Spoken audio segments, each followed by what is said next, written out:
the choral pilgrimage has grown over the years, it seemed to make sense that we should increase the scope of it as well, not just in terms of the number of cathedrals that we're visiting each year, but to actually make it a more inclusive and sort of comprehensive experience. So we thought, why not have some workshops for non-professional singers where they would experience some of the music that then they would come to and hear in the evening. It's a great opportunity for people living within range of wherever the concert is that day to come and sing simply, and they love that. People are really pleased to have the opportunity to sing together under Eamonn's direction, and we have a lot of fun. Within 2 minutes of the start of the workshop, they're standing up and jumping around and moving and warming up and kicking their neighbours with their elbows and making friends. That's one thing. Also, I always say at the beginning that when I listen to what Eamonn is getting them to do, it's like having a really good singing lesson.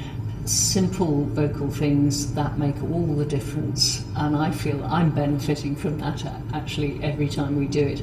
But as well as that, I think one of the things we set out to do is enable the people who come to the workshops to listen to the concert in the evening in a different way. I mean, of course, there are any number of ways that you can sit in a concert and listen to the music, but if you've spent the afternoon singing some of those same pieces yourself, you're going to listen in a completely different way. And I think that that's a really good opportunity for thought and enjoyment, particularly.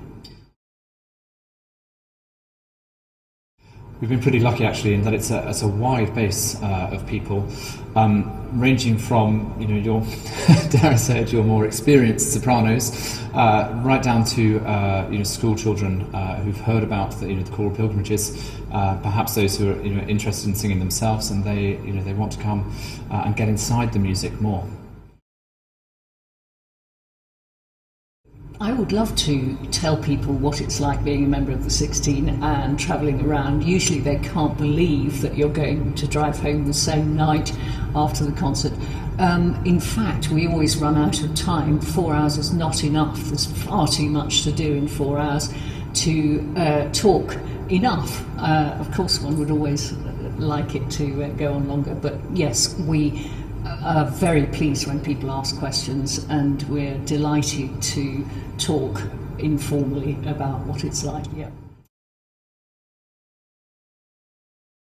It's great in the workshops to have a bit of time to talk about the music more informally to people. So when they've been singing for 20 minutes, sit down for 5, rest your voices, and I'll talk about what we've been singing in a much more informal way than writing a program note, for instance, so that as you're going along singing it, one can say, why is it written like that? What do you think the composer was thinking about writing it in that way? And have you noticed that you're singing in canon with another part, or that the word omnes is at a musical moment when all the voices come in, all those sorts of things. And also I talk a little bit about questioning what you see on the page in terms of the modern edition, because I do a lot of that work. I'm delighted to say to people, why do you think it's being presented on the page like this? Look at what's there, question what you see, and go home and go on questioning, because that's an insight that I'd like to share with people. This year is a case in point actually, where we have 3 composers, Josquin, Lassus and Brumel, not necessarily all household names. For many of the people who come to the workshops, of course, this period of music is an interest of theirs, but I wouldn't say that many of them will have sung Missa Ecce Terra Motus by Brumel before, and now they're actually going to have an opportunity to, and then hear it in the concert in the evening.